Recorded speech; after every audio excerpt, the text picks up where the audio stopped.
411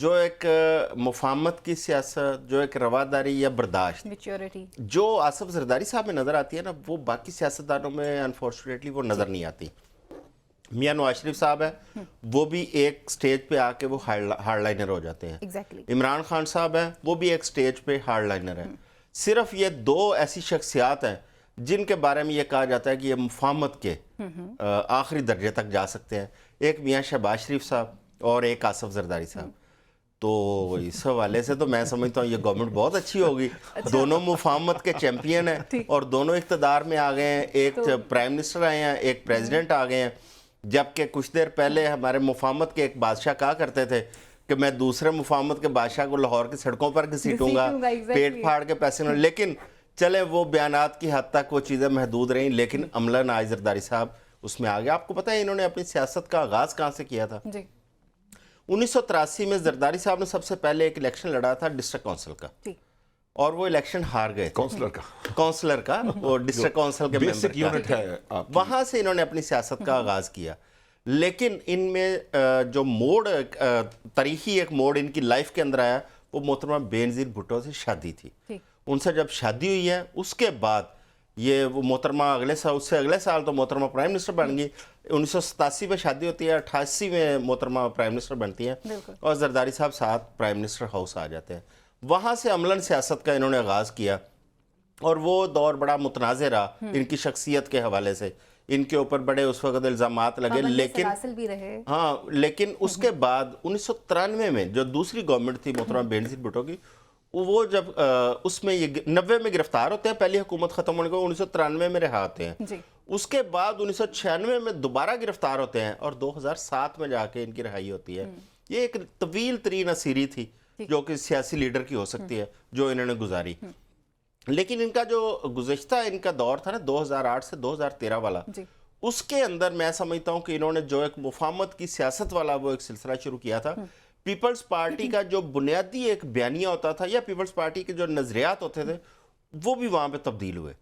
Peoples party کے اندر ایک اس کا ایک اس کی شناخت تھی لیفٹ کی جماعت، لیکن زرداری صاحب نے وہ والی شناخت وہ ختم کی اور پیپلز پارٹی رائٹ کی جماعتوں میں شامل ہوئی، جو کہ آج تو ثابت ہو گیا اب تو دوسری اس پر رائے ہی نہیں ہے، پڑھی لکھی بات ہے کہ اب وہ رائٹسٹ ہیں.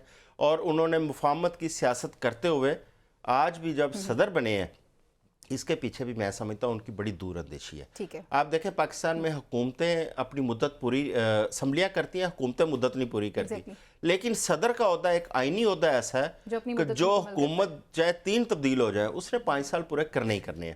انہوں نے وہ والا عہدہ لیا. دوسرا یہ ہے اگر کچھ متنازع بل آ جاتے ہیں ایسے جن کو حکومت تو بھجواتی ہے پریزیڈنٹ کے پاس، لیکن پیپلز پارٹی اپنی وہاں پہ ایک ساکھ بھی رکھنا چاہتی ہے، اگر صدر اس بل کو پاس نہیں کرتے تو اس بل نے اپنی ایک مقررہ مدت میں پاس ہو جانا ہے، الزام بھی نہیں آنا، کام بھی ہو جانا ہے اور پیپلز پارٹی اپنی سیاست بھی کرتی رہے گی. اعظم صاحب نے تو بڑے اچھے طریقے سے خلاصہ بیان کیا ہے. نشاط صاحب، مفاہمت اسی کا نام ہے کہ کبھی سڑکوں پہ گھسیٹنا یا کبھی کرپشن کے پیسے لینا، یہ سب کچھ. لیکن آج ہم نے دیکھا کہ اچھی بات ہے، ایک اچھا یو ٹرن تھا، جیسے پاکستان تحریک انصاف کا بھی یو ٹرن رہا، محمود خان اچھے صاحب کو انہوں نے چوز کیا. سر اس وقت جو بات ہے وہ سب سے زیادہ ایک سرپرائزنگ ایلیمنٹ یہ رہا کہ ہم دیکھتے ہیں کہ سینٹ کے سیکریٹریٹ جو ہیں وہ پروٹیکشن آرڈر جاری کرتے ہیں جاج چودھری صاحب کے کہ وہ آئیں گے اسمبلی میں جا کے ووٹ کاسٹ کریں گے، لیکن انہیں نہیں بھیجا جاتا اسلام آباد. اور جیل کے حکام سے جب رابطہ کیا جاتا ہے تو وہ یہ بتاتے ہیں کہ جی حکومت کی طرف سے کسی قسم کا کوئی بھی ایسا مراسلہ ہمیں نہیں موصول ہوا. یہاں پہ آپ کیا سمجھتے ہیں، کیونکہ وہ بھی تو ان کا یہ رائٹ تھا نا، جب آپ سینٹ کے سیکریٹریٹ نے ایک آرڈر کر دیا تھا تو انہیں کیوں نہیں جانے دیا گیا؟ بسم اللہ الرحمن الرحیم. جی میں آپ کو اعجاز چودھری صاحب کے معاملے کے اوپر ضرور جواب دوں گا. 2-3 باتیں میں ضرور کر دوں. پہلی بات تو یہ ہے کہ جو صدر کا انتخاب لڑ رہے تھے انہوں نے آ کے جو انتخاب ہوا اسے شفاف قرار دیا. جی بالکل. اور انہوں نے یہ کہا کہ یہ پہلا الیکشن شاید صدارتی انتخاب ہوگا جس میں کوئی پیسے لین دین کا معاملہ نہیں سامنے آیا. اب پتہ نہیں یہ کیسے متنازع ترین الیکشن ہے، مجھے نہیں پتا، لیکن جنہوں نے ووٹ دیے ہیں ان پہ تو تنازع ہے نا, ان سیٹوں کے اوپر تو تنازع ہے بنیادی. اچھا وہ بڑی دلچسپ بات ہے, وہ بھی دلچسپ بات, اب کنٹرڈکشن میں آپ کو بتاتا ہوں کہ ایک طرف بیرسٹر غور صاحب کہتے ہیں یہ آئینی سیٹوں پہ غیر آئینی طریقے سے بیٹھا جا رہا ہے, ادھر علی امین گنڈا پور صاحب کہتے ہیں کہ وزیر اعظم جو ہے نا وہ چونکہ حلف لے چکے ہیں اور وہ آئینی ہیں, اس لیے میں جو ہے نا انہیں آئینی مانتا ہوں اور آئندہ میں جو بھی پروٹوکول یا چیزیں ہیں اس کے مطابق اکارڈنگلی چلوں گا. تو ان قریب یہ جو متنازع بنانے کی یا متنازع ترین بنانے کی جو پوری کی پوری مہم جو ہے یہ سینٹ انتخابات تک چلے گی. سینٹ انتخابات کے بعد نا اس کے اوپر گرد پڑ جائے گی, اور وہ جتنا, کیونکہ بہت انتھوزیزم تھا, ہمارے ہاں بھی حکومت بنی نہیں تھی تو بڑا پرابلم تھا, کسی کو نواز شریف سے پرابلم تھا, کسی کو شہباز شریف سے پرابلم تھا, پہلے تھا کہ جی یہ مل کے نہیں بنا سکتے, پھر یہ جو آپ نے ابھی جو بات کہی اس کے اوپر شہباز شریف 2 دفعہ معافی مانگ چکے ہیں اور زرداری اور پیپلز پارٹی بھی اپنی کی ہوئی گفتگو سے پیچھے ہٹ چکی ہے. بات یہ ہے کہ ہمیں عادت پڑ گئی ہے وہ دودھ مینگنے ڈال کے دینے کی. آپ نے بھی گفتگو کرنی ہے تو آپ نے 2 ٹکرے لگا کے پہلے بات لگا کے پھر اس کو کرنا ہے. چیزیں لے کر آؤں گی, پوچھوں گی, میرا کام پوچھنا ہے. لیکن اگر کسی چیز کو دفن کرنے کی کوشش کی جائے تو مناسب یہی ہوتا ہے کہ اس کو دفن ہو لینا چاہیے, اور خاص طور پہ جہاں پہ اختلافی پہلو ہو اس کو اگر ختم کرنا ہے تو کر دینا چاہیے, اس میں کوئی مذائقہ نہیں ہے. سیم رول ہم پاکستان تحریک انصاف پہ بھی اپلائی پاکستان تحریک انصاف پہ بھی اپلائی کر کیا جانا چاہیے. ایسی بات نہیں ہے جو چیز نون لیگ کے لیے, پیپلز پارٹی کے لیے یا کسی دیگر جماعت کے لیے ٹھیک ہے وہ پاکستان تحریک انصاف کے لیے بھی اتنی ہی وہ درست ہے جتنی کہ باقیوں کے لیے ہے. یہ بات, یہ اس کے اندر کوئی ڈویژن نہیں ہوتی یا وہ نہیں ہوتی, ڈفرینسیشن نہیں کر سکتے آپ. اب معاملہ کیا ہے؟ اب معاملہ یہ ہے کہ آپ کہتی ہیں کہ اعجاز چودھری صاحب کو انہوں نے پروڈکشن آرڈر جاری کیے. یقیناً جب سینٹ پروڈکشن آرڈر جاری کرتی ہے تو اسمبلی کے اندر سے پروڈکشن آرڈر جاری ہونے کے بعد یہ حکومت کی کوتاہی ہے کہ اگر وہ سینیٹر ووٹ نہیں ڈال سکیں, اور اس کا ان سے حساب بھی لیا جانا چاہیے. اور حساب بھی جو سینٹ, چونکہ سینٹ سیکریٹریٹ نے ایشو کیا ہے, سینٹ اس کے اوپر کارروائی کر سکتی ہے, اس کو کارروائی کرنی چاہیے کہ وہ تمام حکام جو یہ کہہ رہے ہیں, یہ ایکسکیوز, یہ اس کے اوپر یہ ایکسکیوز ہی ہے صرف کہ کہا جائے کہ جی ہمارے پاس مراسلہ نہیں ملا, یہ نہیں ہوا, وہ نہیں ہوا. اگر وہ نہیں ہوا تو پتہ چلنا چاہیے کہ سینٹ سیکریٹریٹ سے کتنے بجے وہ مراسلہ جاری ہوا, وہ کس کے ذریعے گیا, کہاں پہنچا, اور وہ کیوں پروڈیوس نہیں کیا جا سکتا. کیونکہ ان کو پروڈیوس نہ کرنا بھی میری نظر میں قانون کی بات نہیں کر رہا, میں ذاتی نظر میں یہ کہہ رہا ہوں کہ چونکہ اسمبلی کا ایک ڈیکرم ہے اور اس ذات سے یہ کرمنل نیگلیجنس ہے, اور جو جس کسی نے بھی یہ کی ہے اس کو قرار واقعی سزا, جو ہم ایک لفظ استعمال کرتے ہیں, وہ دی جانی چاہیے, کیونکہ یہ طریقہ کار درست نہیں ہے. اگرچہ ہم نے ماضی میں بھی دیکھا کہ اس طرح ہوتا رہا ہے, یہ نہیں ہونا چاہیے کسی صورت بھی, کیونکہ جو آنریبل ممبر ہے اس کا کچھ استحقاق ہے اور وہ استحقاق پریکٹس کر سکتا ہے, اور اس کو جو ہے ہر حال میں abide by ہونا چاہیے. یہ نہیں کرنا چاہیے کہ یہ جو آپ کی حکومتی مشینری ہے وہ کوئی اپنا وہ معاملہ استعمال کرے. اب آ جاتے ہیں زرداری صاحب کی طرف. دیکھیے زرداری صاحب نے 88 میں جب محترمہ آئیں شادی کے بعد, شادی کے 2 سال بعد انہوں نے پالیٹکس میں قدم رکھا, کیونکہ وہ جب پالیٹکس میں نہیں تھے تب بھی ان پر الزام لگتے رہے, ان کو 10% اور مسٹر 10% اور پتہ نہیں کیا کیا کہا جاتا رہا. تو پھر انہوں نے کہا کہ میں بھی جو ہے نا اس دشت کی سیاہی میں بھی جو ہے نا شامل ہو جاؤں. تو وہ دیکھیے ان کے کریڈٹ پہ بہت سی چیزیں ہیں, آپ کچھ بھی کہیے, شاید میں اگر یہ بات کہوں شاید یہ غلط نہ ہو, تو کچھ ایسی چیزیں ان کے کریڈٹ پہ ہیں جو یوزلی آپ کو کسی اور دوسرے سیاستدان, باوجود اس کے کہ ہمارے ہاں بہت بڑے بڑے سیاستدان سینئر نام ہیں, کچھ بابائے اپوزیشن ہیں, کچھ دوسرے لوگ ہیں, یہ بہت بڑے بڑے نام تھے. لیکن دیکھیے آج بلوچستان سے, اگر میں خود حیران ہوں اس بات کے اوپر کہ ان کو اچکزئی صاحب کو ایک بھی ووٹ نہیں ملا. تو جیسے ہی مجھے یہ خبر مجھ تک پہنچی نا تو مجھے فوراً وہ یاد آیا آغاز حقوق بلوچستان پیکج. مجھے وہ یاد آیا کہ زرداری صاحب نے اس وقت معافی مانگی تھی بلوچوں سے. اب یہ جو پولیٹیشین کا یہ والا عمل ہے نا کہ اپنی غلطی کو تسلیم کرنا اور غلطی تسلیم کر کے ماننا, یہ لوگوں کے دلوں میں کہیں نہ کہیں اس کی ایک رسپیکٹ موجود رہتی ہے. پلس 18ویں ترمیم آپ کے سامنے ہے, پھر اختیارات جو اپنے وزیر اعظم کو دیے, اپنے اختیارات جو تھے, پھر انہوں نے خیبر پختونخوا کا نام جو ہے وہ تبدیل کیا, پھر انہوں نے گلگت بلتستان کو سٹیٹس دیا. سو یہ اس طرح کی چیز نون لیگ بے شک دعویٰ کرتی ہے, لیکن یہ بات درست ہے کہ زرداری صاحب نے جو سی پیک کی داغ بیل بہرحال انہوں نے رکھی تھی. آپ اس کو کہیں کہ گیس کے منصوبے تھے اس کی مطلب زبانی 18ویں ترمیم جو بھی تھی, اور پھر جب سب سے بڑا جو کام ہے جس کے جو آج کل یہ جو 18ویں ترمیم کی تو میں بات کرنے لگا, جس کے اوپر آرگیومنٹ بھی ہے, جس میں ترمیم تبدیلیاں بھی چاہتے ہیں, لیکن 18ویں ترمیم جو تھی وہ بھی اس کا ایک بہت بڑا کریڈٹ تھا. سو آئینی معاملات کے اندر پاکستان پیپلز پارٹی جو ہے وہ بہتر پرفارم کرتی ہے کسی بھی دوسری جماعت سے، اور ان کی جو اسمبلی میں اسٹرینتھ ہوتی ہے یا ان کی جو آپ یوں کہہ لیجئے کہ وہ جو ان کی ایکسپرٹیز ہیں وہ زیادہ آئینی معاملات میں ہیں اور اس کو وہ بہتر طریقے سے پرفارم کرتے ہیں. اسمبلی میں رہ کر بات کرتے ہیں. دوسری بات یہ ہے کہ 11 سال جیل کاٹنے کے بعد زرداری صاحب نے بھی یقیناً بہت کچھ سیکھا ہے اور انہیں پتہ ہے انہیں مفاہمت کا بادشاہ بھی اس لیے کہا جاتا ہے. اچھا مفاہمت میں یہ کہیں نہیں ہوتا کہ آپ رائٹ ونگ کے ساتھ کھڑے ہوئے ہیں تو آپ کو دائیں بازو کے ہو گئے یا بائیں بازو ہو گئے.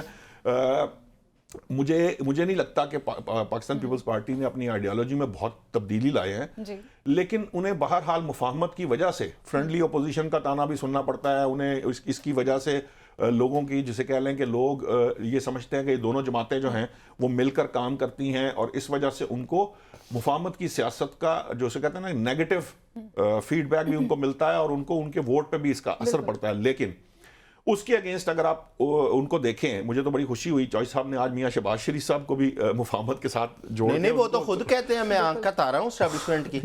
اس میں میرا کہنا وہ ایک سائیڈ کی اسٹیبلشمنٹ آپ نے صرف ایک ایریا کور کر کے میاں شہباز شریف صاحب کے کھاتے میں ڈالا نا، لیکن یہ جو مفاہمت جو زرداری صاحب والی مفاہمت ہے نا وہ اکراس دا بورڈ ہے. یعنی وہ صرف آپ نے دیکھا اسٹیبلشمنٹ سے بھی انہوں نے ان کے تعلقات خراب رہے. آپ کو یاد ہوگا ایک زمانے میں اینٹ سے اینٹ والا فکرہ یاد آئے گا آپ کو، جب اس کے بعد پھر دبئی رہے بہت عرصہ. لیکن ان میں جو آرٹ ہے نا وہ ہمارے ہاں ذرا عام زبان میں کہتے ہیں وہ کسی بھی حد تک جانے کو تیار ہوتے ہیں مفاہمت کے لیے. جب آپ کسی بھی حد تک جانے کو تیار ہوتے ہیں نا تو پھر جس سے آپ مفاہمت کرنا چاہ رہے ہیں اس کے پاس کوئی گنجائش نہیں بنتی کہ وہ نہ کرے. تو اس طرح کی یہ شاید اس حد تک میں نہیں سمجھتا کہ وہ شاید نون لیگ کی اوور آل اس کے اندر بطور پارٹی بھی، اور شہباز شریف صاحب بھی ایک خاص حد سے زیادہ ان کے اندر لچک نہیں ہے. آپ یہ نہیں کہہ سکتے کہ ان کے اندر بہت لچک ہے. یہ جو خصوصیت جس سائیڈ کی خصوصیت ہے وہ ایک سائیڈ کی خصوصیت تو کہہ سکتے ہیں لیکن زیادہ نہیں ہے. واپس آتی ہوں اعظم صاحب، ہم نے دیکھا کہ جب بھٹو صاحب شہید ہو جاتے ہیں تو اس کے بعد جو ان کے قریبی لوگ تھے وہ محترمہ کے ساتھ نظر نہیں آئے تھے، اور جو محترمہ کے ساتھ جو لوگ تھے ان کی شہادت کے بعد ہمیں وہ زرداری صاحب کی کیبنٹ میں نظر نہیں آئے تھے. پاکستان پیپلز پارٹی کا ایک سلوگن تھا جس میں انہوں نے عدلیہ کی بحالی کی بھی بات کی تھی اور ان کی اسٹوڈنٹس ونگز کے حوالے سے بالخصوص یونینز ہوا کرتی تھی.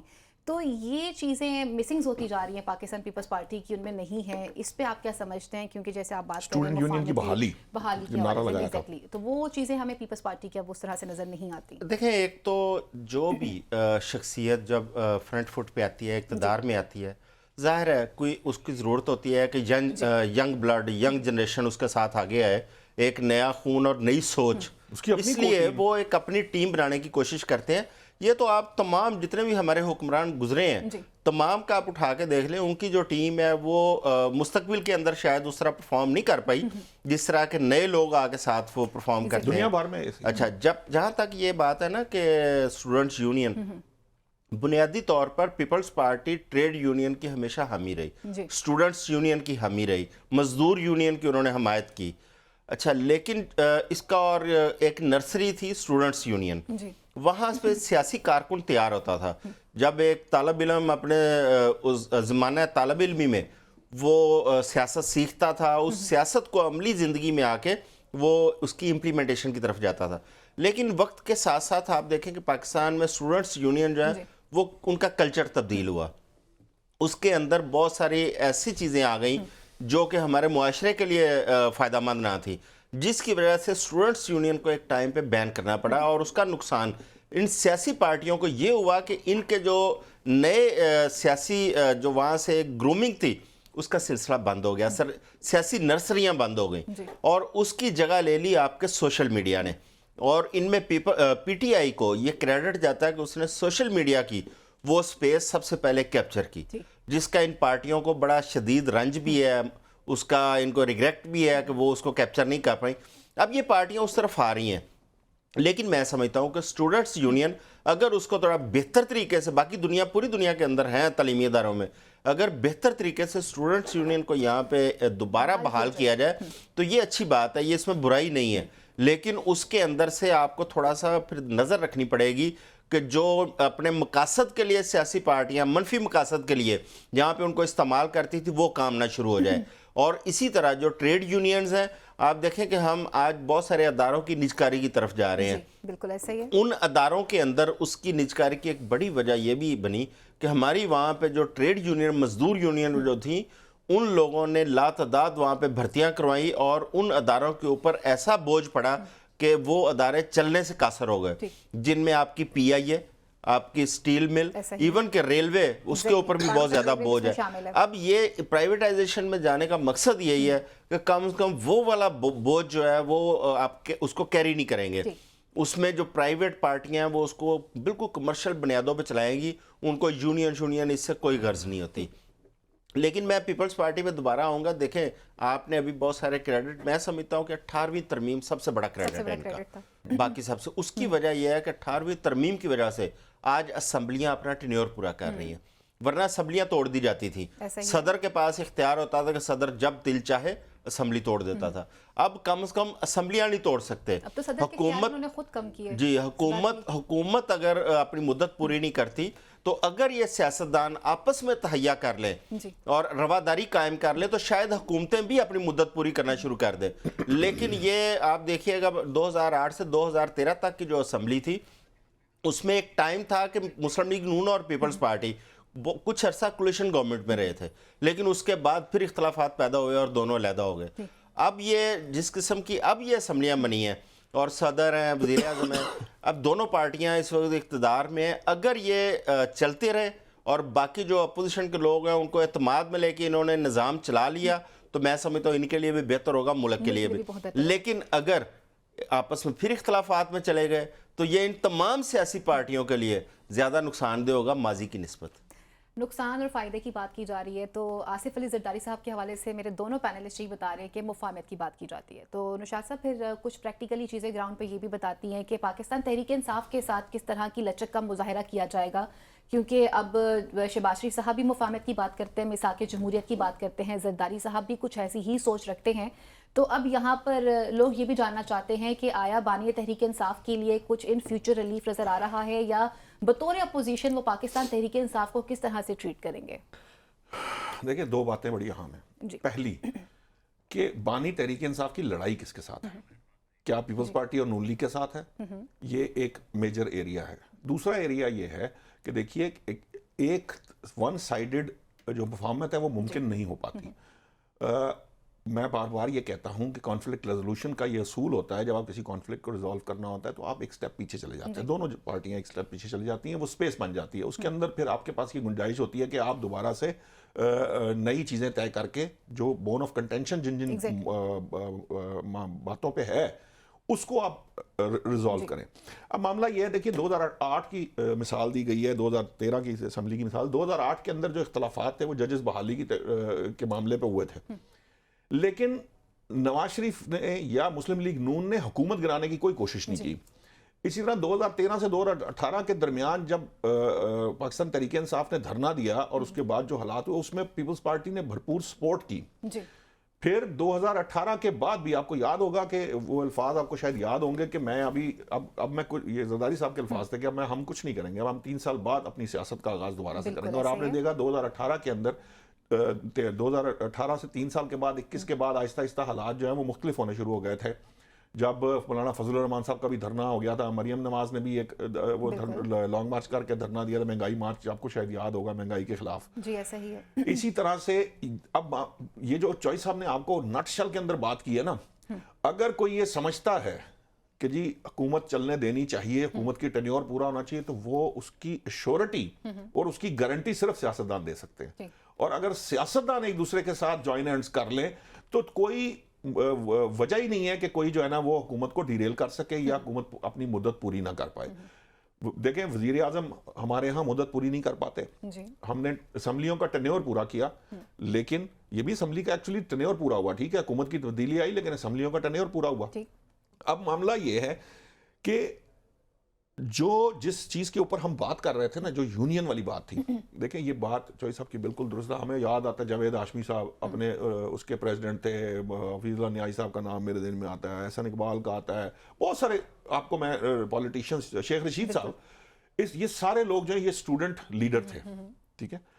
لیکن اس زمانے میں جب یہ اسٹوڈنٹ لیڈر تھے، اس وقت یہ جو چوئی صاحب نے کہا ہے نا کہ وہ ایسی بہت سی منفی چیزیں اسٹوڈنٹ یونین کے ساتھ جڑی ہوئی نہیں تھیں جو بعد میں آئی، وہ بعد میں آنے کا نقصان ہی، اور اس کے ذمہ دار بھی، میں آپ کو ایمانداری کی بات بتاؤں، اس کے ذمہ دار بھی سیاستدانی ہے۔ اب یہ سوشل میڈیا کی سپیس کی بات ضرور کی ہے، لیکن جس طرح اسٹوڈنٹ یونین میں پرابلم آئی، اسی طرح سوشل میڈیا کے اندر بھی پرابلم آئی ہے، اور وہ وہی ہے جو منفی باتیں، منفی چیزیں وہاں آ گئی تھی، وہ اب سوشل میڈیا میں آ گئی، اور پروپیگنڈا اور وہ چیزیں پریویل کر گئی زیادہ اکثر، جس کی وجہ سے ہمارے ہاں سوسائٹی میں تقسیم اور انتشار پیدا ہونا شروع ہو گیا۔ اعظم صاحب، بات اگر کی جاتی ہے اس وقت سب سے بڑا جو چیلنجنگ پوائنٹ ہے وہ ہے کہ معیشت کے حوالے سے اس وقت کیا پلان ترتیب دیے جائیں گے، اور زرداری صاحب کے لیے کتنا ٹف ٹائم رہے گا، کیونکہ پاکستان مسلم لیگ نون کے جو سینیٹر ہیں عرفان صدیقی صاحب، انہوں نے کہا ہے کہ جی جو باقی کے صدر جا چکے ہیں اور انہوں نے ٹارگٹ کیا جا رہے فلوی صاحب کو کہ جی ہم ان سے کوئی خاصے ہم تسلی بخش نہیں رہے ان کے کام سے، تو کتنا بڑا ان کے لیے ٹارگٹ رہے گا؟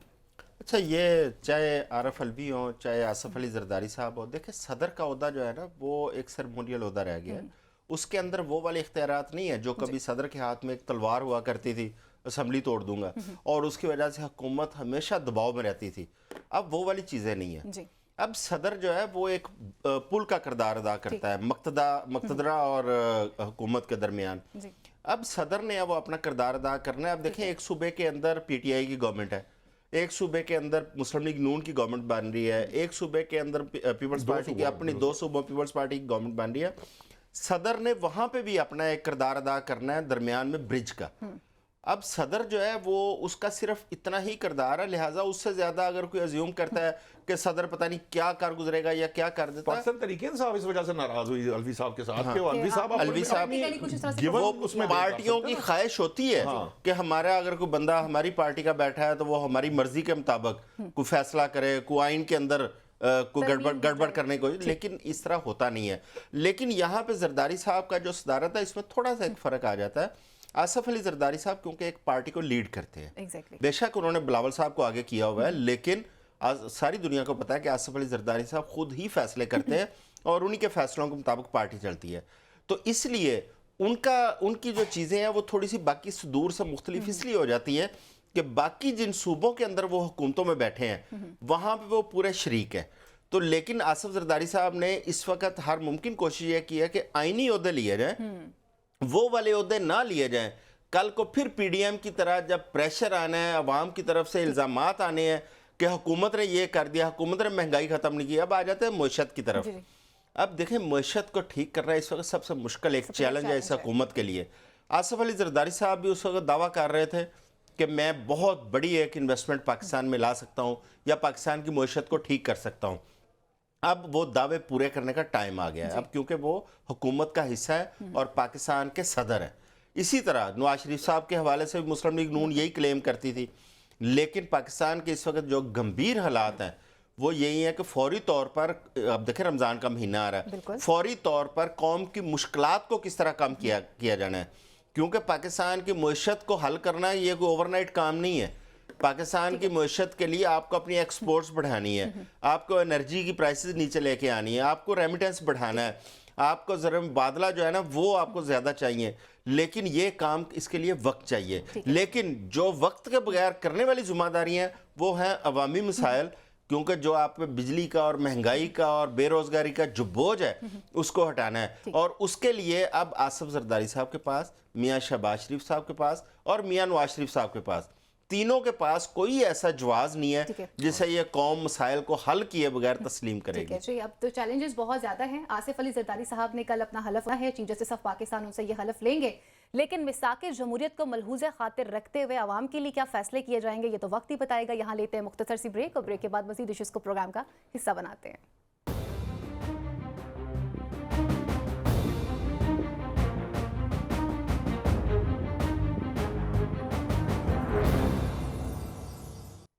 جی ویلکم بیک ناظرین، اب کچھ بات کرتے ہیں پاکستان تحریک انصاف کے جو اراکین ہیں ان کی مشکلات کے حوالے سے۔ شاندانہ گلزار صاحبہ کو ایف آئی اے میں طلب کر لیا گیا ہے، اور عظمہ بخاری صاحبہ یہ بات کہتی ہوئی نظر آتی ہیں کہ جی انہوں نے الزام لگایا تھا ذل شاہ کی موت کے حوالے سے، اور ان کا یہ بھی کہنا تھا کہ کوئی ایک آڈیو موجود ہے شاندانہ گلزار صاحبہ کے پاس، تو وہ آڈیو جو ہے وہ لے کر بطور ثبوت ایف آئی اے میں پیش ہوں۔ ساتھ مزید ان کا یہ بھی کہنا تھا کہ یہ وہی ہیں جو سانحہ 9 مئی کے اندر بھی انوالو رہی ہیں۔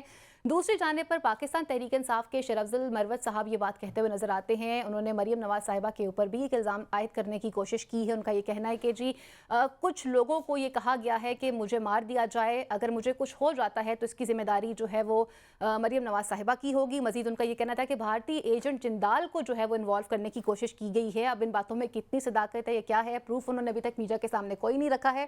لیکن اس وقت اگر پاکستان تحریک انصاف کی پولیٹیکل گراؤنڈز کے اوپر اگر سچویشن کی بات کی جائے تو ان کے لیے مشکلات کتنی بڑھ سکتی ہیں, اور ان مشکلات میں ہمارے پینلسٹ انہیں کہاں دیکھتے ہیں. اعظم چودھری صاحب, ہم نے دیکھا کہ ایک طرف پہ بھی ہم بات کر رہے تھے مفاہمت کس طرح سے ہوگی, گورنمنٹ کیسے بنائی جائے گی, یا اپوزیشن کے ساتھ کیسے ٹریٹ کیا جائے گا. شاندانہ گلزار صاحبہ کی ایک آڈیو ہے جس کے حوالے سے انہیں بلایا جا رہا ہے ایف آئی اے میں, اور عظمہ بخاری صاحبہ یہ کہتی ہیں کہ انہوں نے یہ الزام عائد کرنے کی کوشش کی تھی جو کارکن پی ٹی آئی کے ہوئے تھے شہید ذل شاہ, ان کی موت کا الزام لگانے کی کوشش کی گئی ہے. تو کیا کہیں گے آپ اس حوالے سے؟ دیکھیں, جب یہ میں پہلے کئی دفعہ عرض کر چکا ہوں, جو حکومتیں ہوتی ہیں ان کی ذمہ داری میں بہت اضافہ ہو جاتا ہے. حکومتیں ایک شیشے کا گھر ہوتی ہیں, اور جب حکومت کے اندر سے کوئی ایسی کارروائی کی جائے گی تو باہر سے پتھر بھی آئیں گے. لہٰذا ان کو برداشت کا مظاہرہ کریں گے تو یہ معاملات آگے چلیں گے. ابھی آپ نے سینیٹر جاز چوہدری صاحب کا ذکر کیا کہ انہیں پروڈکشن آرڈر کے باوجود وہاں پہ بلایا نہیں گیا اسمبلی کے اندر. اب دیکھیں کہ ایک طرف میاں شہباز شریف صاحب وہ مفاہمت کی بات کر رہے ہیں, وہ میثاق کی بات کر رہے ہیں, دوسری طرف حکومتوں کے رویے یہ والے ہیں کہ وہ کسی بھی طرح کوئی بھی ایک سیاسی مارجن دینے کو تیار نہیں ہے.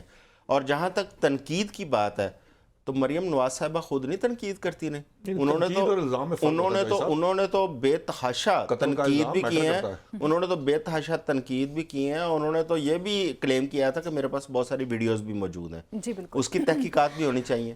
اور مریم صاحبہ کون سی ایسی مہارانی ہے کہ ان کی ذات پہ اگر کوئی سیاستدان بات کر لے, رکن پارلیمنٹ بات کر لے, تو اس کی طلبی جو ہے نا وہ ایف آئی اے میں ہوگی. آپ پارلیمنٹ کے اندر بات کریں. یہ مہارانی صاحبہ کو پارلیمنٹ کے اندر یہ بات کروانی چاہیے, نہ کہ اداروں کو انوالو کر کے ایم این ایز کے پیچھے لگا دینا چاہیے. وہ پارلیمنٹ کا حصہ ہیں. اسی طرح اگر شیر افضل مروت یہ کہہ رہے ہیں کہ میری جان کو خطرہ ہے اور مجھے قتل کروایا جا سکتا ہے, وہ ایک رکن پارلیمنٹ کہہ رہا ہے, اور پارلیمنٹ کے فلور کے اوپر اس پہ بات ہونی چاہیے, اور سپیکر قومی اسمبلی کی ذمہ داری بنتی ہے کہ اس کی تحقیقات ہوں کہ اس الزام میں کس حد تک حقیقت ہے. یہ بڑی سنگین بات ہے کہ ایک رکن پارلیمنٹ ایک صوبے کے وزیر اعلیٰ کے انگلی اٹھا رہا ہے. یہ اس کو اس طرح آپ جو ہے نا صرف بیانات کی حد تک نہیں لے سکتے, یہ سیریس معاملہ ہے. اب دیکھیں, کل میں نے جو آپ کے پروگرام میں ذکر کیا تھا, ایک نوجوان چلے جی, اس نے اگر کوئی غلط کام کیا تو قانون کے مطابق بنتا ہے اگر سوشل میڈیا کے اوپر وہ کرتے ہیں. لیکن کیوں یہ اسٹیبلش کیا جا رہا ہے کہ مریم نواز صاحبہ کے خلاف کوئی بھی بات کرے گا وہ توہین مریم ہو جائے گا؟ بھئی توہین مریم کا ایک قانون ہی نہ بنا لیں, کہیں ایسی قانون سازی نہ کر لیں. دیکھیں, سیاستدانوں کو تھوڑی رواداری اگر آپس میں نہیں رکھیں گے, اراکین پارلیمنٹ کو بھی اداروں میں ہی گھسیٹنا ہے, تو پھر کون سی مفاہمت, تو کون سا میثاق. آپ تو اسمبلیاں چلانے کی بات کر رہے تھے. اسی طرح 2000 جو پچھلے آپ پی ڈی ایم کی گورنمنٹ میں جائیں 2022 کے بعد, میاں شہباز شریف صاحب نے اس وقت مفاہمت کی بات کی تھی, لیکن میاں صاحب نے دعوت نہیں دی تھی. میاں صاحب نے یہ نہیں کہا تھا کہ فلاں ٹائم فلاں جگہ پر ہم اے پی سی بلا رہے ہیں, یا ہم وہاں پہ حکومت کی کوئی ایسی وہاں پہ میٹنگ رکھ رہے ہیں کہ جس میں اپوزیشن آئے اور ہم بیٹھ کے وہاں پہ اس کو میثاق جمہوریت کریں یا میثاق معیشت کریں. آج بھی میاں شہباز شریف صرف زبانی جمع خرچ ہے, زبانی باتیں کچھ اور ہے, حکومت کے تیور کچھ اور ہے. آپ پنجاب میں بھی دیکھ لیں, یہاں پہ بھی تیور کچھ اور تھے, وفاق میں بھی. اس کی 2 مثالیں تو آپ کے سامنے ہیں. عمران ریاض ہمارے کلیگ ہیں, آج ضمانت پہ رہا ہوئے ہیں, انہوں نے بھی توہین مریم میں وہ ملوث تھے. اسد طور ہے, وہ قاضی صاحب کی توہین میں ملوث ہیں, وہ ابھی تک جیل میں ہیں. بھئی آپ خدا کا خوف کھائیں, اگر آپ نے صحافیوں کو اور اراکین پارلیمنٹ کو برداشت نہیں کرنا کسی بات پر, تو آپ سامنے سیدھا کہہ دیں کہ بھائی اس قسم کے جو بھی تنقید کرے گا, بات کرے گا, چاہے تنقید برائے اصلاح کیوں نہ ہو, وہ قانون کے نرغے میں ہوگا. ٹھیک ہے, مطلب شخصیات کے لیے جو ہے قانون نہیں بننے چاہیے. ہم نے اگر دیکھیں, شاہ صاحب ایک سوال پوچھنا چاہوں گی, اس سے پہلے آپ بھی کچھ کہنا چاہ رہے ہیں. ہم نے دیکھا کہ زرداری صاحب کی اگر ہم بات کر رہے ہیں تو یہ کریڈٹ دیا جا رہا تھا. ہم نے یہ بھی دیکھا ہے, بینگ اے جرنلسٹ مجھے بھی اتفاق حاصل ہوا ہے کہ میں نے زرداری صاحب کے جب ملاقات کی تو کچھ بہت کرٹک کوسچن پوچھے گئے, لیکن پاکستان پیپلز پارٹی کا جو وے آف کنڈکٹ ہے یا ڈیل کرنے کا جو طریقہ ہے وہ کافی ہمیں ڈفرینٹ نظر آتا ہے رادر دین پاکستان مسلم لیگ نون کے. آج جو اس وقت کرنٹ سچویشن بنی ہوئی ہے, بینگ اے جرنلسٹ جس طرح سے جن چیزوں کو ہائی لائٹ کیا جا رہا ہے, آپ کیا سمجھتے ہیں کہ کیا پاکستان مسلم لیگ نون کو کچھ اب اپنے اندر تبدیلی لانی چاہیے سیاسی طور کے اوپر؟ پہلی بات تو یہ ہے کہ میں حیران ہو گیا سن کر، بلکہ شاید شوق تھا کہ چوئی صاحب یہ کہہ رہے ہیں کہ کوئی شخص کسی پہ قتل کا الزام لگائے، جی وہ چاہے وہ رکن اسمبلی ہو یا کوئی بھی ہو، یہ کرمنل ایکٹ ہے، جی اس کو اس کے اوپر کوئی مستثنا ہے یا اس کو نہیں کچھ کرنا چاہیے یا اس کو کہنا نہیں چاہیے. مطلب مثال کے طور پر میں کہہ سکتا ہے چوئی صاحب، کیوں کہہ سکتے ہیں یہ مجھے نہیں پتا، یہ تو اپنے آپ سے ان کو پوچھنا چاہیے کہ اگر ایک شخص جس کی وفات ہوئی جس طرح جن حالات میں ہوئی اس پہ جو بھی تحقیقات ہونی چاہیے وہ ہونی چاہیے، لیکن یہ کہہ دیا جائے، اس کا الزام اگر فرض کریں یہ لگا دیا جائے کہ جی ان کی مثال کے طور پہ فائزہ کی آڈیو ہے اور انہوں نے یہ کہا کہ اس کے اوپر سے 3 دفعہ یہ گزارا جائے ٹائر اور یہ کیا جائے اور وہ کیا، تو کیا اس کو قانون کو اس کو آنکھ بند کر لینی چاہیے، اس کو ملک سے قانون ختم کر دیں؟ پاکستان تحریک انصاف اور اس کے جو چاہنے والے اور اس کے جو ان کو بہت پسند کرتے ہیں، ان کا پرابلم یہ ہے، وہ چاہتے ہیں ملک میں صرف ایک قانون ہو جس کا نام ہو پاکستان تحریک انصاف، اور جو وہ کہہ دیں وہ حدیث ہو، اس کے علاوہ سب کچھ ختم کر دیا جائے. یہ تمام ٹھہر جائے، اب مجھے بات پوری کرنا ہے. آئین ان کو نہیں پسند، آپ کہتے ہیں ان کو مفاہمت یاد آئی کہ ان کا خیال تھا وہ مرغ پکوا کے آپ کو لا کے بٹھا کے آپ کے منہ میں نوالے بھی ڈالے جائیں، کیونکہ انہوں نے جو کہا ہے وہ زبانی کلامی ہے. جو اندر سے جیل میں بیٹھ کے کہہ دے کہ اس کے اور اس کے اور اس کے اس پارٹی، یہ تینوں پارٹیاں جو یہ فارغ ہیں، یہ کوئی سیاسی جماعتیں نہیں، ان سے ہم بات نہیں کریں گے، وہ ٹھیک ہیں. ٹھیک ہے، ایک شخص قتل کا الزام لگائے. آپ اندازہ کیجئے آج شیر افضل مروت صاحب جو فرما رہے ہیں ان کو جندال کا پتہ بھی نہیں ہوگا جندال کون ہے. میں آپ کو بتاؤں، سیریس بات بتاؤں، جندال کون ہے. جندال انہوں نے کہاں سے اٹھایا پتہ ہے؟ جندال وہاں سے اٹھایا کہ نواز شریف کو مری ملنے آئے تھے جندال. ان کو لگا کہ یہ کوئی ایسا چکر ہے جس کے اوپر بڑا پرابلم آئے گا. ٹھیک ہے، آپ کو بھی نہیں پتا جندال کون ہے. ٹھیک ہے، اب یہ جو ایجنٹ بھارتی ایجنٹ جندال بنانے کی کوشش کی گئی ہے نا، کیونکہ انہوں نے اب وہ ایک اور بھی کہہ رہے ہیں، وہ بڑے کیونکہ وکیل ہیں، انہوں نے بڑے ٹرک کے ساتھ اپنے بھاگنے کا، مجھے ان کی سٹیٹمنٹ سے سمجھ آ رہی تھی جی ایویڈنس اس طرح کے ہیں، بیسس پہ یوں کہا جا سکتا ہے، یہ ہمیں اس طرح کی اطلاع کے بعد. دیکھیں آپ جو بات کر رہے ہیں، آپ جب بات کرتے ہیں آپ یہ نہیں سوچتے کہ آپ نیشنل اسمبلی کے ممبر ہیں، آپ قومی اسمبلی کے ممبر، آپ کی کوئی ذمہ داری نہیں ہے. آپ کو اس کے اوپر یاد کیوں نہیں آیا اسمبلی فلور پہ بات کرنا؟ آپ نے میڈیا کے سامنے کیوں یہ بات کہی؟ اور وہ شخص جس کو یہ کہہ رہا ہے کہ میری جان کو خطرہ ہے، اس کو کیا کرنا چاہیے تھا؟ آپ اصولی طور پہ بجائے اگر آپ کی جان کو خطرہ ہو تو کیا آپ کو اٹھا کے تو میڈیا کے سامنے لا دینا چاہیے کہ یہ بات ہے، یا آپ کو کنسرنڈ اتھارٹیز کے پاس جانا چاہیے اور انہیں یہ بتانا چاہیے کہ میرے پاس یہ انفارمیشن ہے، یہ پروف ہے. کس کے پاس جائیں؟ جن سے خطرہ ہے، جن سے خطرہ ہے ان کے پاس جائیں. پھر پاکستان چھوڑ دیں سر آپ لوگ. جی جن سے خطرہ ہے، پاکستان جس حکومت پہ ایسے ہی ہیں، جس حکومت پہ ان کے بس میں ہو، یہ نیا پاکستان نئی حکومتیں ان کے بس میں آ جائے تو یہ تو پاکستان مائنس کر کے کچھ اور حکومت پنجاب سے وہ خطرے کا اظہار کر رہے ہیں، تو حکومت پنجاب کے پاس کس کی حکومت پنجاب؟ وزیر اعلیٰ کی طرف وہ اشارہ کر رہے ہیں پنجاب کی، تو وزیر اعلیٰ کے پاس جائیں کہ ہمیں انصاف دیں. اور پتہ نہیں کون کون سے ایجنٹ کی گفتگو کر دی ہے. یہ پنجاب حکومت کا معاملہ نہیں ہے، یہ وہاں پہ جو سیکورٹی ادارے ہیں، جو کنسرن سیکورٹی ادارے ہیں، وہاں پہ رپورٹ کرتے کہ میرے پاس یہ انفارمیشن ہے، اس طرح کی انفارمیشن آئی ہے. چونکہ وہاں رپورٹ کرنا مقصد نہیں ہے چودھری صاحب، اگر رپورٹ کرنا مقصد ہوتا تو یہ میڈیا کے ذریعے گفتگو نہ ہو رہی تھی. جسے جان کا خطرہ ہو نا، میں تو یہ چاہوں گا کہ ان کو ایجنسیاں جو ہے نا وہ ان کو بہت زیادہ سیکورٹی پرووائڈ کریں اور ان کو ہر وقت اپنے سامنے آبزرویشن میں رکھیں، تاکہ یہ نہ خدا نہ خواستہ کوئی تیسری پارٹی ایسے مواقع کا فائدہ اٹھا لیتے ہیں، وہ اٹھا کے ہمارے لیے کوئی مسئلہ نہ کریٹ ہو جائے پاکستان کے اندر. میں ایک معصوم سا سوال پوچھنا چاہوں گی آپ سے. اس ملک کے سابق وزیر اعظم پہ گجرانوالہ میں اٹیک ہو جاتا ہے، 3 ٹارگٹ کلر کو ہائی لائٹس کیا جاتا ہے، ایک بندہ جو ہے وہ مبینہ طور پہ گرفتار بھی ہے. اس حوالے سے ہمیں کوئی پیش رفت کیوں نہیں نظر آئی کہ ملک کے سابق وزیر اعظم پہ اٹیک ہوتا ہے، ایف آئی آر درج نہیں ہو رہی ہوتی؟ ہاں، یہ پرویز علی صاحب سے پوچھیں، اپنے پارٹی کے صدر سے پوچھیں. نہیں سر، میری پارٹی مطلب میں کسی پی ٹی آئی والے پارٹی کے صدر پوچھیں، پی ٹی آئی کے سب والے جو ہیں وہ اپنی پارٹی کے صدر سے پوچھیں. اچھا، یہ تو یہ نا ابھی جو نشاط صاحب نے جتنی باتیں کی ہیں نا، اس ایک آپ کے کوسچن اور ایک جملے سے سارا کچھ فلیٹ ہو گیا. یہاں پہ آپ پرویز لے کے پاس جائیں، وہاں پہ آئین، قانون اور صوبے اور وفاق اور دبئی اور جندال، وہ سارا کچھ ایف آئی آر نہیں ہوئی، بندے پکڑے نہیں گئے. اچھا، یہاں پہ وزیر اعلیٰ ذمہ دار نہیں ہے، وہاں پہ تو وزیر اعلیٰ ذمہ دار تھا. یہاں پہ تو وزیر اعلیٰ کو کلین چٹ دے رہے ہیں آپ. معاملہ نہیں کرنا، وزیر اعلیٰ پر الزام لگا رہے ہیں. حضور کبھی عام آدمی کی بات کر لیا کریں، کبھی اس خاص محبت سے نکلیں، کبھی عام آدمی کی بھی بات کر لیں. کس خاص محبت محبت سے وہ جو آپ آپ بات غلط کریں گے آپ تو میں آپ کا کیا خیال ہے ایک پارٹی نیشنل اسمبلی کا ممبر ایک پارٹی یہ بتا دیں کہ نیشنل چاہے نون لیگ کا ممبر اچھا ایک تو آپ دوسرے کی سننے کو تیار نہیں ہے. یہ نون لیگ کا یہی وتیرہ ہے کہ دوسرے کی سنتی نہیں ہے. سننی بھی نہیں چاہیے. آپ چلے نہ سنیں دیں جی ٹائم دیں پھر میری نہیں سننی. جن حالات کو ملک سن کے پہنچا لیا ہے نا وہ ہمیں آپ کی پارٹیاں ذمہ دار ہیں فائزہ. ایک منٹ. جس حالت میں ملک پہنچا ہے 40 سال سے برسر اقتدار یہ پارٹیاں ذمہ دار ہیں. انہوں نے نہ کسی کو پڑھنے دیا نہ کسی کو پڑھنے دیا. اب دیکھیں نا ان کا یہی ہے جب کام کی بات ہوگی شور مچائیں گے. اچھا نہ انہوں نے پڑھنے دیا بچے کو, نہ کسی کو شعور دیا, نہ کسی کو تعلیم دی, نہ کسی کو روزگار دیا, نہ کسی کو ہاسپٹل دیا. اپنا علاج کروانے باہر جاتے ہیں, یہاں اپنے بچوں کو پڑھانے کے لیے باہر بھیجتے ہیں, اپنی فیکٹریاں دوسرے ملکوں میں لگاتے ہیں اور باقی دنیا کو کہتے ہیں یہاں پہ آگے انویسٹمنٹ کریں.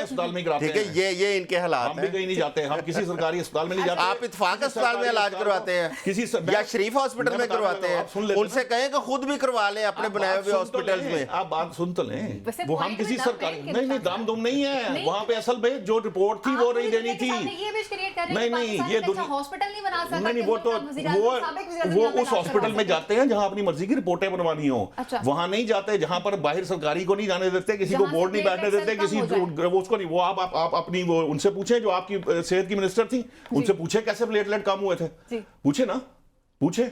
سر میرا کام یاسمین راشد صاحبہ سے پوچھیں, عمران خان نے بھی پوچھا, انہوں نے بتایا کو جواب دے دیا تھا. انہوں نے بتایا ہے, بس انہوں نے بتایا ہے کہ یہ انہوں نے میری بات سن لیں, اب سن لینا. انہوں نے بتایا ہے کہ جس طرح اس وقت انہوں نے رونا پیٹنا ڈالا تھا نا انسانی ہمدردی کے ناطے, عمران خان نے بھی پرائم منسٹر کہا تھا کہ ان کو فوری طور پر ریلیف دیں اور ان کو باہر بھیجا گیا, اور وہاں جاتے ہی 2200 پلیٹلیٹ جو ہے نا وہ 22,000 ہو گئے تھے. رپورٹ تو کوئی نہیں بنی ہوگی چوہے صاحب, انہوں نے منہ زبانی کہہ دیا تھا. کی طرف بڑھنا یہاں لیتے ہیں خان صاحب تو تیار ہی نہیں تھے. پاکستان مسلم لیگ نون کی جانب سے یہ مطالبہ بھی جا رہا ہے کہ 9 مئی سے لے کے 9 فروری تک جو ہے وہ تحقیقات ہونی چاہیے, ایک جوڈیشل کمیشن بھی بننا چاہیے.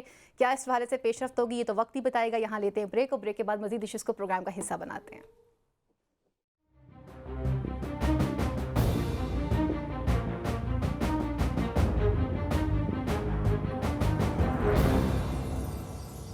جی ویلکم بیک ناظرین. اب کچھ بات کرتے ہیں غزہ کے حوالے سے. فلسطین کے حوالے سے اگر بات کی جائے تو ماہ رمضان جیسے ہی آ رہا ہے پاکستان کی جانب سے فوری مطالبہ کیا گیا کہ وہاں پہ جنگ بندی کی جائے. حماس کا یہ کہنا ہے کہ اگر کہ ہمارے مطالبات کو مان لیا جائے تو ہم آئندہ 48 گھنٹوں کے اندر جو ہے اب آپ کی شرائط کو مانتے ہوئے ہم جنگ بندی کی طرف بڑھ سکتے ہیں. لیکن اسرائیل ابھی ایسے کسی ارادے پہ ہمیں نظر نہیں آتا ہے. ترک صدر کی طرف سے بھی کافی زیادہ ہائی الرٹس دیے گئے ہیں, اور اگر بات کی جائے تو انتہائی افسوس سے کہنا پڑتا ہے کہ جہاں اہل عرب اور 57 اسلامی ممالک ماہ رمضان کو بیٹھ کر انجوائے کریں گے, طرح طرح کے دسترخوان سے جائیں گے, تو وہاں پر آج اگر کرنٹ سچویشن کی بات کی جائے تو اس وقت غزہ کے اندر غذائی قلت کی وجہ سے مرنے والوں کی تعداد میں کافی زیادہ اضافہ ہو گیا ہے.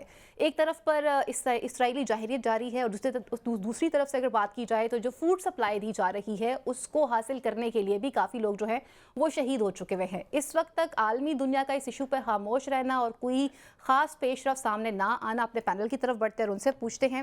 اعظم چودھری صاحب, انتہائی افسوس سے کہنا پڑتا ہے کہ آج کی جو رپورٹ کرنٹ تھی, جب اس میں دیکھا گیا کہ مزید 7 بچے جو ہیں وہ غذائی قلت کی وجہ سے, بھوک کی وجہ سے جو ہے وہ شہید ہو گئے ہیں, اور آج ماہ رمضان بھی ہم قریب آ چکا ہوا ہے. تو آپ اس ساری سچویشن کو کس طرح سے دیکھتے ہیں؟ دیکھیے ایک انتہائی تکلیف سے صورتحال ہے جو وہاں پہ ظلم کی داستانیں رقم کی ہیں اسرائیل نے. دنیا میں اس کی تاریخ میں کم اس کی مثالیں ملتی ہیں. اب وہاں پہ صرف قلت سے نہیں مر رہے خوراک کی, وہاں پہ کچھ بچے ایسے بھی شہید ہوئے ہیں جو بھگدڑ کے اندر وہاں پہ خوراک حاصل کرنے کے لیے بھگدڑ ہوئی, وہاں پہ شہید ہو گئے. کچھ بچے ایسے بھی شہید ہوئے ہیں جو ہیلی کاپٹروں سے کچھ تھیلے پھینکے گئے بچوں کے اوپر گرے ہیں, بچے اس سے بھی شہید ہوئے ہیں. جی بالکل. وہاں پہ انسانیت کی اس قدر تذلیل کی جا رہی ہے کہ انسان کے رونگٹے کھڑے ہو جاتے ہیں. میں ایک ماں کا, ایک جرنلسٹ نے ایک ماں کی تھوڑی چھوٹی سی داستان شیئر کی تھی, اس کا ذکر کروں گا. جی پلیز. وہ پریشان بیٹھی ہے اپنے خیمے کے باہر. اس جرنلسٹ نے پوچھا جی رمضان آ رہا ہے, آپ کے پاس کیا انتظام ہے؟ تو وہ خالی خالی نظروں سے اس کی طرف دیکھ رہی ہیں, اور اس نے اپنی 2 معذور بچوں کی طرف دیکھا. اس نے کہا جی کیا تیاری کریں گے, میرے پاس تو اتنے پیسے نہیں ہیں کہ میں ایک ٹماٹر خرید لوں, اور کیا رمضان منائیں گے. اور اس وقت وہاں پہ غزہ میں جو خوراک وہاں پہ دستیاب ہے, جو دکانوں کے اوپر وہ بھی ڈبے میں بند خوراک ہے, اور اس کی قیمتیں اتنی زیادہ ہیں کہ ان لوگوں کے پاس پیسے نہیں ہیں کہ وہ خوراک کا ایک ڈبہ خرید کے اپنے بچوں کو ایک نوالا کھلا سکیں. یہ رمضان تو ایک خوشیوں کا مہینہ ہوتا ہے، جشن کا مہینہ ہوتا ہے، اور خصوصاً عرب ممالک کے اندر اس کو بڑا سیلیبریٹ کیا جاتا ہے، لیکن اس وقت وہاں پہ اس قسم کا عالم ہے کہ کیا ہم لوگ کیا رمضان منائیں گے. مجھے تو خود اس پہ بڑی تکلیف ہوتی ہے یہ دیکھ کر. اچھا ویسے تو ہمارے حالات بھی اس وقت بہت مشکل ہے. جی ایسا ہی ہے. اگر ہم غزہ کو دیکھتے ہیں تو ہمارے بھی مہنگائی کا یہ عالم ہے. آج میں نے نا ایک چھوٹا سا ایک فیملی کا بجٹ بنایا، بہت تھوڑا سا، جس میں صرف دالیں اور سبزی روزانہ کی، آدھا کلو روزانہ کی دہی اور 1-1.5 کلو دودھ. یہ میں نے ایک بجٹ بنایا اور مہینے میں صرف 4 دفعہ وہ بھی بیف اپنے بچوں کو کھلائے. 58,000 روپے کا بجٹ بنا اتنی تھوڑی تھوڑی چیزوں پہ. اور اس کے اندر افطاری کے لوازمات نہیں ہیں، اس کے اندر فروٹ نہیں ہے، اس کے اندر کھجوریں نہیں ہیں. یہ وہ چیزیں ہیں جو روزانہ گھر میں ہانڈی پکائے اور اپنے بچوں کو روٹی کھلائے. 58,000 کا اس کا بجٹ بنا. تو کس طرح ہماری قوم بھی گزارا کرے گی؟ 58,000 تو انکم نہیں ہے ہماری یہاں پہ. صحیح ہے. تو یہ بالکل غزہ والی تو خوراک کی اسی طرح کے ہمارے بھی یہاں پہ صورتحال ہے. میں سمجھتا ہوں کہ تمام مسلمانوں کو ترجیحی بنیادوں پر غزہ کی طرف توجہ دینی چاہیے. جنگ بندی کے لیے ہر ممکن کوشش کرنی چاہیے تاکہ وہاں پہ جو بچوں کا قتل عام ہے وہ بند ہو. اور ہماری ان حکومتوں کو اس رمضان کی مناسبت سے سب سے پہلے اپنی قوم کی ان تکلیفوں کا ادراک ہونا چاہیے. اور یہ جو مہنگائی کا ریلا آیا ہے، رمضان ابھی شروع نہیں ہوا، مہنگائی کا اتنا شدید ایک ریلا آیا ہے، حتیٰ کہ کھجور جو ایک بنیادی چیز ہے اس کی قیمت میں ہر کلو قیمت میں 200 سے لے کر 500 روپے تک ان ذخیرہ اندوزوں نے اس میں اضافہ کر دیا. اب یہ حکومتوں کی ذمہ داری ہے کہ دال، روٹی، یہ بنیادی چیزیں، ان کی چیزوں کو، قیمتوں کو کنٹرول کرنا. حکومت کو بجائے یہ ہے کہ لوگوں کے گھروں میں جو تھیلے دیے جا رہے ہیں وہ بھی دیں، ٹھیک ہے، جو ضرورت مند ہے، لیکن زیادہ توجہ اس پہ ہے جس پہ پوری قوم کا انحصار ہے. اس مہنگائی کو کنٹرول نہ کیا گیا تو قوم کی تکلیفیں بہت زیادہ ہیں. ان کا رمضان بھی بہت تکلیف سے گزرے گا. کہا یہ جاتا ہے کہ مسلمان جو ہیں حدیث مبارکہ ایک جسم کی مانند ہیں، اور اگر کسی بھی ایک حصے میں تکلیف ہو تو پورے جسم کو تکلیف ہوتی ہے. نشاط صاحب، جہاں پوری دنیا میں، جیسے نشاط صاحب کہہ رہے ہیں کہ عرب ممالک کے اندر باقاعدہ رمضان جو ہے وہ سیلیبریٹ کیا جاتا ہے، کیسے ضمیر گوارا کریں گے کہ سامنے دسترخوان پہ اتنے اچھے اچھے کھانے پڑے ہوئے ہیں اور وہاں پر دوسری جانب پر غزہ کے جو بچے ہیں وہ بھوک سے بلک رہے ہوں، مر رہے ہیں، اور وہاں پر ہر بندہ جو ہے وہ خاموش نظر آئے، ان کے لیے آواز نہ اٹھا سکے؟ فائزہ، میں کیا بات کروں اس کے اوپر، الفاظ ملتے نہیں ہیں، گفتگو اس پہ کی نہیں جا سکتی. یہ جو جس طرح کا آپ بات کر رہی ہیں، میرا تو دل دہل جاتا ہے جب میں اس طرح کی بات سوچتا. مجھے نہیں پتا، میں نہیں جانتا کہ کیسے گزارا کریں گے. میں تھوڑی سی بات چوہدری صاحب نے کی تھی اپنے یہاں مہنگائی کی. میں جو بات کر رہا تھا وہ یہ تھی کہ جو اس وقت سچویشن ہے، پہلے یہاں کی میں غزہ پہ بھی بات کروں گا، لیکن میں صرف یہ بات پہلے بھی کہنا چاہ رہا تھا کہ اگر صرف اور صرف یہ جو آپ کا جو سٹور کرنے والے ہیں نا، جو ہورڈنگ کرنے والے ہیں، صرف ان لوگوں کے اوپر کریک ڈاؤن کیا جائے. ہم نے نگران حکومت کے دور میں دیکھا تھا کہ جب مافیاز کے اوپر کریک ڈاؤن ہوتا ہے تو اس سے فرق پڑتا ہے. سو اگر حکومتیں اس وقت کریک ڈاؤن کریں تو میرا یہ خیال ہے کہ یہ جو ابھی 100-200 روپے کلو انہوں نے چیزیں بڑھائی ہیں، مطلب پیاز 200 روپے بڑھ جائے ایک دن کے اندر، یہ بڑی عجیب سی بات ہے. اور اسی طرح ہی سارا کچھ ہے، تو اس کو کنٹرول کیا جا سکتا ہے اور وہ کیا جانا چاہیے. اگلے 1-2 روز کے اندر میں سمجھتا ہوں کہ جہاں جہاں ہورڈنگ ہوئی ہے ان کے گوڈاؤنز چیک کیے جانے چاہیے، اور کسی کا بھی وہ گوڈاؤن ہو اس کے اندر سے چیزیں نکل کے باہر مارکیٹ میں آنی چاہیے. یہ خود پرائسز ٹوٹ جائیں گی جو یہ بنا رہے ہیں اس وقت جو پوزیشن چل رہی ہے. ایک بات، اب ہم جاتے ہیں غزہ کی طرف. دیکھیے، افسوس کے ساتھ یہ کہنا پڑتا ہے کہ ہم صرف بات ہی کر سکے ہیں. بالکل، میں اور آپ بھی یہاں پر صرف پروگرام میں بات ہی کر سکتے ہیں. اس سے زیادہ اگرچہ کہ ہم اپنا فرض پورا کر رہے ہیں، لیکن چوہدری صاحب نے آپ کو ابھی جس طرح مثال دی ہے، جس ماں کی مثال دی ہے، ایسی ہزاروں داستانیں ہیں وہاں. آپ دیکھیے کہ 31,000 کے قریب ہو گئی شہادتیں، 72,000 سے زائد لوگ زخمی ہیں، اور ہزاروں لاپتہ ہیں جس کے بارے میں ابھی کوئی کاؤنٹ نہیں ہے. کیونکہ جو ڈیڈ باڈی ملنے کی صورت میں تو وہ کاؤنٹ کی جا سکتی ہے، لیکن اگر کوئی ملبے تلے دبا اور انہیں پتہ ہی نہیں ہے کہ کون خاندان کے خاندان وہاں ختم ہو گئے تو پتہ نہیں ہے آپ کو. سو مجھے نہیں پتا، یہ المیہ جو ہے پتہ نہیں اس کے فولڈ کھلیں گے تو کیا نکلے گا، یہ اللہ ہی جانتا ہے. لیکن میں اتنا ضرور کہنا چاہوں گا کہ اللہ تعالیٰ اس رمضان کی برکت سے ان کے جو ان پر ظلم، بربریت، جس کے بارے میں یہ کہتا ہوں کہ غیر تہذیب یافتہ قومیں جو تھیں وہ بھی اس طرح کی بربریت کی جو ہے نا مرتکب نہیں ہوا کرتی تھیں. بالکل ٹھیک ہے. تو اگر وہ نہیں کر سکتی تھیں اور اسرائیل کر رہا ہے اور وہ آج کا ہٹلر بن چکا ہے، انجام اس کا ہٹلر والا ہی ہوگا یقیناً. لیکن میں یہ سمجھتا ہوں کہ وہ تمام تر مسلم ممالک اور جتنی بھی طاقتیں ہیں، امریکہ کہہ رہا ہے کہ وہ پہلے رمضان تک نہیں کر پائے گا ڈیل، جو 6 ماہ کی ڈیل جس کی بات ہو رہی ہے. حماس کہہ رہا ہے کہ ہمارے اگر کر لیں تو ہم 48 گھنٹے میں. وہ یہ چاہتا ہے، حماس کہتا ہے کہ جب تک ان کے مطالبہ، جس میں ایک مطالبہ جو سب سے بڑا مطالبہ وہ یہ ہے کہ اسرائیل فوری انخلا کر کے واپس چلا جائے. جب تک وہ نہیں جائے گا تب تک وہ اس کی بات نہیں سنے گا. میں نے آپ کو پہلے ہی بتایا تھا کہ حماس نے تو یہ بات کلیئر کر دی تھی، فلسطینیوں کو یہ بات بالکل کلیئر ہے کہ وہ ایک جیل میں تھے، ایک عرصے سے تھے. وہ کہتے ہیں ہمارا کچھ سٹیک پہ نہیں، اگر آپ نے ہمیں تہے تہے کرنا ہے آپ کر دیجئے، لیکن ہم اب اس معاملے کو آگے نہیں بڑھنے دیں گے، ہم یہ یہاں سے خالی کرا کے چھوڑیں گے. شاہ صاحب، ترک صدر نے بھی ایک ڈیمانڈ رکھی، انہوں نے کہا کہ مقدس مقامات جو ہیں انہیں بند نہ کیا جائے، ان کو باقاعدہ لاؤ کیا جائے، لوگ جا سکیں اور اپنے رمضان کو اس طریقے سے ادا کر سکیں، اپنی عبادت کو ادا کر سکیں. اور یونیسیف کی رپورٹ جو بتا رہی ہے، اس وقت کی رپورٹ کے مطابق دنیا میں سب سے زیادہ جو اس وقت بھاری قیمت ادا کی ہے جنگ کی صورت میں بچوں نے نا، وہ غزہ کے بچے ہیں. یہ درست ہے بات. میں تو یہ سمجھ نہیں پا رہا. میں تو ابھی جب میں آپ کی بات کر رہا ہوں رمضان والا معاملہ، وہاں کیا ہوگا. یقیناً ایمان لوگوں کا بہت، لوگ ایمان سے کی وہ جسے کہتے ہیں طاقت ان کے اندر ہوتی ہے، وہ روزے رکھیں گے یقیناً، مجھے اس کی پوری امید ہے. لیکن کیسے رکھیں گے، یہ جب میں سوچتا ہوں تو میرے الفاظ ہاتھ چھوڑ جاتے ہیں. عبادت کے لیے یقیناً کسی بھی عبادت گاہ کو بند نہیں کیا جا سکتا. کسی دنیا کے کسی ملک میں کسی مذہب سے تعلق رکھنے والے کی عبادت کو بند نہیں کیا جا سکتا. تو مسلمانوں پر آپ یہ کیسے ظلم کر سکتے ہیں. لیکن ہم نے دیکھا کہ اسرائیل یہ سب کچھ کر گزرا ہے. نہ اس نے ہسپتال چھوڑا ہے، نہ اسکول چھوڑا ہے، نہ عبادت گاہیں چھوڑی ہیں، کچھ نہیں چھوڑا. سو میں اسرائیل سے کچھ ایکسپیکٹ نہیں کرتا، کیونکہ ان کے نزدیک جو میں نے ان کے رویے دیکھے ہیں، یہودیوں کے، اسرائیلیوں کے، یا وہ جو بھی ان کی وہ ہے، جو ایک یہ جو فری میسنری سے نکل کے یہ جو صہیونیت ہے، جو صہیونیت کا رویہ میں نے دیکھا ہے، مجھے 1% امید نہیں ہے ان سے کسی قسم کی کہ وہ ان کو یہ اس سے کوئی غرض ہوگی کہ رمضان کیا ہے اور رمضان کی فضیلت کیا ہے اور وہ اس کے لیے کوئی ریلیکس کریں گے. لیکن میں صرف یہی چاہتا ہوں کہ مسلم ممالک جو ہیں وہ کچھ تھوڑا سا خیال کر لیں، اپنے مفادات سے نکل کے کوئی ایک آواز تو اٹھا دیں، کوئی ایک بات کہہ دیں جس سے اسرائیل کو یہ ضرور اتنا تو پتہ چلے، جو بات آپ نے کہی تھی کہ جسم میں تکلیف ہے، پورے جسم کے اندر اگر تکلیف کہیں پہ ایک حصے کو ہے تو یہ اتنا ہی نظر آ جائے کہ یار ان کو بھی تکلیف ہو رہی ہے. بالکل درست فرمایا آپ نے بات بالکل درست کی ہے. لیکن بحیثیت ہے مسلمان پھر اگین وہی بات آ جاتی ہے کہ شاید ہم شرمندہ ہیں کہ ہم آپ کے لیے کچھ نہیں کر سکتے. لیکن جہاں تک ہماری بات ہے، ہم اپنے پلیٹ فارم سے آپ کے لیے آواز اٹھاتے رہیں گے، اپنے حصے کی شمع کو جلاتے رہیں گے، اور اس بات کو بھی میرے خیال سے یقینی بنایا جائے کہ تمام اسلامی ممالک متحد ہو کر اس وقت غزہ کی جو کرنٹ سچویشن ہے ان مسلمانوں کے لیے ایک آواز بن جائیں، اور ماہ رمضان المبارک جو ہے اسی طرح سے ان کو بھی گزارنے کا حق حاصل ہے جیسے دیگر ممالک میں سیلیبریٹ کیا جائے گا یا منایا جائے گا. میرے پروگرام کا وقت یہیں پر ختم ہوا چلتا ہے. اگلے پروگرام تک کے لیے اپنی میزبان فائزہ بخاری کو، میرے معزز پینل کو اجازت دیجیے. اللہ نگہبان. پاکستان زندہ باد.